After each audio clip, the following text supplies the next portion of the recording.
Hello friends, this is Dr. Neeta and I welcome you all in today's video. So आज का video में start करूंगी एक सवाल से। चिंता क्या है? What is worry? So first characteristic of worry क्या है? चिंता। पहली बात तो ये रियलिटी नहीं है। दूसरी बात ये it's something negative है ना? It's not giving you any kind of happiness क्योंकि वो चिंता है। It's a kind of some negative emotion.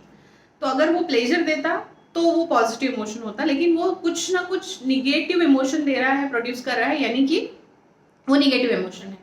मतलब चिंता के दो मेजर कैरेक्टरिस्टिक्स क्या हुए? एक तो वो रियलिटी नहीं है क्योंकि वो अभी तक हुआ नहीं, क्योंकि आप जिस सोच रहे हो ना, रियलिटी में नहीं आया है अभी तक कि हाँ मेरे साथ ऐसा हो सकता है, मैंने अगर ऐसा किया तो ऐसा होगा। अगर आप कुछ गलत कर रहे हो तो आप सोचोगे कि फिर किसी को पता चल गया तो क्या, अगर आप किसी चीज के लिए गिल्टी हो तो फिर दैट काइंड ऑफ थिंग। सो चिंता is something very you are creating some kind of negative emotions that is not reality, neither it is reality, not it's positive, it's something negative. अब बेसिकली जब आप चिंता करते हो तो एग्जैक्टली आप क्या करते हो? इसके पहले का जो ब्रह्मास्त्र मैंने दिया था दैट वाज इमेजिनेशन। इमेजिनेशन का टूल मैंने किस लिए दिया था आपको? कि भाई आपको जो सक्सेस आप चाहते हो आपकी लाइफ में अट्रैक्ट करना, उस सक्सेस को अगर आप पाना चाहते हो तो उसे आप इमेजिन करो, है ना? तो वो था positive programming of your mind. Now exactly opposite you are doing when you are worrying about something. आप क्या कर रहे हो? वो चिंता करके, वो एक तो निगेटिव है एंड ऑफ कोर्स रियलिटी तो नहीं है, लेकिन आप उसको प्रोड्यूस करके, क्रिएट करके आप उसको अट्रैक्ट कर रहे हो। अब ये अट्रैक्ट कैसे होता है, इसके पीछे का साइंस थोड़ा सा समझाने की कोशिश करती हूँ, नहीं समझा तो भी चलेगा। तो साइंटिफिक लॉज जो है, एनर्जी के जो लॉ है, अब वो तो आपको पता होगा कि एनर्जी का सबसे बड़ा जो लॉ है वो कहता है कि total amount of energy in this universe is constant. वो चेंज नहीं होता, सिर्फ एनर्जी के फॉर्म चेंज होते हैं। Energy transform from one form to another form, it does never destroy, you can not destroy any kind of energy. जैसे समझो अगर मैं एक प्लास्टिक की बॉटल मेरे पास है, उसको मैं जलाती हूँ तो या तो उसकी राख बनेगी या तो वो भाप बन के जाएगा। तो उसका सिर्फ ट्रांसफॉर्मेशन हुआ सॉलिड से, या तो गैसियस फॉर्मेट में ट्रांसफॉर्म होगा या तो फिर दूसरे सॉलिड फॉर्मेट में उसका ट्रांसफॉर्मेशन होगा, बट वो डिस्ट्रॉय नहीं हुआ, उसका सिर्फ one form to another form transform हुआ। तो everything which we can touch, see, smell, है ना, वो सारी चीजें जो है वो मैटर है।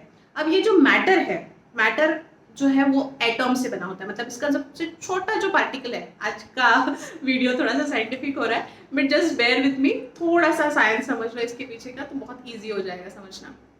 तो हर मैटर जो है वो उसका जो स्मॉलेस्ट पार्टिकल होता है वो बना होता है एटॉम से।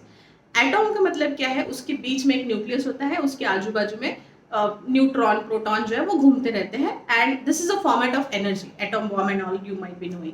तो हर matter, now human body again you can say it's a matter and the smallest unit is atom. तो एटॉम जो है वो अट्रैक्ट कर रहा है ना एनर्जी। तो जब आप जिस टाइप के वाइब्रेशंस को आप रिलीज करते हो, उसी टाइप के वाइब्रेशंस को आप अट्रैक्ट करते हो यूनिवर्स से, एंड इसी वजह से फिर जो चीज के बारे में आप सोचते हो वही चीज आपके साथ हो जाती है। आपको अगर लगता है और मैं लेट ना हो जाऊं, लेट ना हो जाऊं, बराबर कहीं ना कहीं रास्ते पे काम निकलेगा, या तो ट्रैफिक जाम में अटक जाओगे या कुछ भूल जाओगे and you are going to become late. जिस दिन आपके पास समझो ये नहीं है, कुछ लाइसेंस नहीं है या कुछ नहीं, और आपको डर लग रहा है कि पुलिस पकड़ ना ले, उस दिन बराबर पुलिस पकड़ लेगा।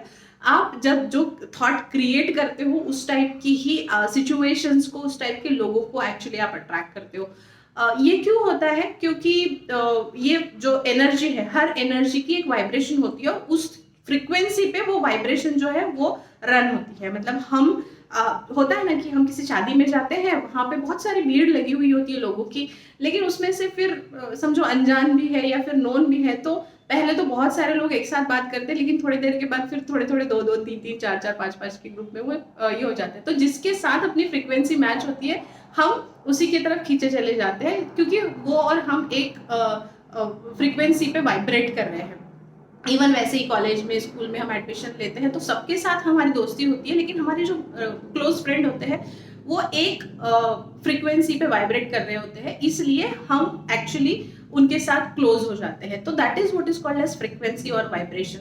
एंड एग्जैक्टली हम उसी फ्रीक्वेंसी पे जो है ना उसको ही अट्रैक्ट करते हैं एंड उसी फॉर्मेट में वो वापस आता है। जैसे फॉर एग्जांपल मेरे हाथ में एक रबर का बॉल है, इसको मैंने दीवार पे मारा, तो दीवार पे मारने के बाद वो एग्जैक्टली उसी स्पीड से वापस आएगा जिस स्पीड से मैंने उसको फेंका है। अगर मैंने स्लो डाला है तो वो स्लो आएगा, अगर मैंने फास्ट डाला है तो फास्ट आएगा। यानी कि जिस टाइप की वाइब्रेशन, जिस टाइप की एनर्जी आप क्रिएट करते हो, एग्जैक्टली उसी टाइप के सिचुएशन, उसी टाइप के लोग आपके लाइफ में आप अट्रैक्ट करते हो।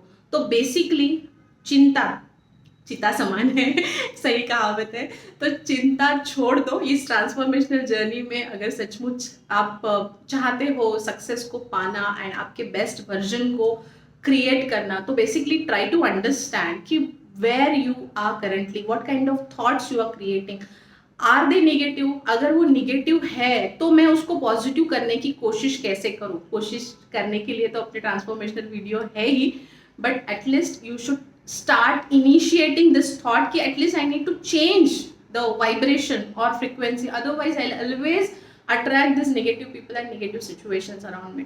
तो आज का जो ज्ञान डोज था वो यही था कि आपको पॉजिटिव थॉट्स क्रिएट करने की कोशिश करनी पड़ेगी। उसके लिए क्या करना है वो आने वाले वीडियोस में मैं ज़रूर बताऊंगी। But this much for today's video. Thank you very much, bye bye, take care.